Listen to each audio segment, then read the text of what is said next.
Some children during the Great Depression learned to hide hunger before they were old enough to understand poverty.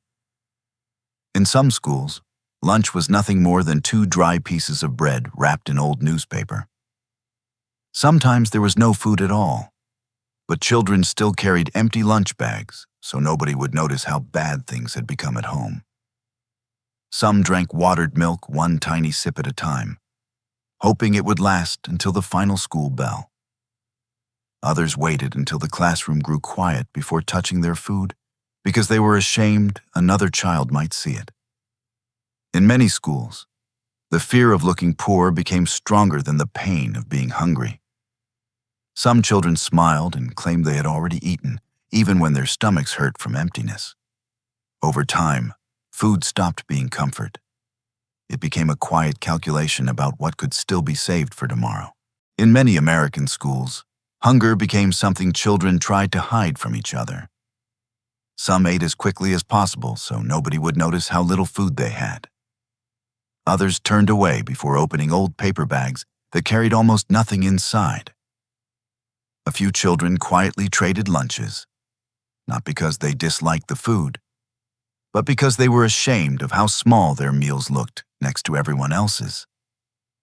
Some pretended they were saving food for later, just to avoid eating in front of classmates. Others simply stopped bringing lunch at all. Teachers noticed children becoming thinner and quieter, but many families were too embarrassed to admit how serious things had become. Over time, some children stopped fearing hunger itself. What they feared most was the moment another student looked down at their desk and realized how poor they really were. For many families, the hardest part was pretending life inside the house still felt normal. Some parents quietly skipped meals so their children would not notice how little food remained. Mothers claimed they had already eaten while dividing the last pieces of bread between several children at the table. Fathers returned home exhausted from searching for work and ate slowly so everyone else could have more. In some homes, soup was stretched with water until it barely tasted like soup at all. Small portions became routine, and silence during dinner slowly replaced conversation. Many children did not fully understand what was happening at first. They only noticed that their parents kept saying they were not hungry tonight. Over time, some children stopped asking questions altogether because hearing those words became a normal part of everyday life. As food became harder to afford, many families stopped thinking about meals as something comforting. Every small portion became part of a careful daily calculation. Bread crusts were saved instead of thrown away. Soup was reheated again and again till almost nothing remained at the bottom of the pot. Milk was watered down so children would not notice how quickly it was disappearing. Some families ate the same plain meals for days because there was simply nothing else left to make. Children learned not to ask for more food because they already understood the answer before speaking. Even small treats slowly vanished from many homes. Over time, dinner stopped feeling peaceful.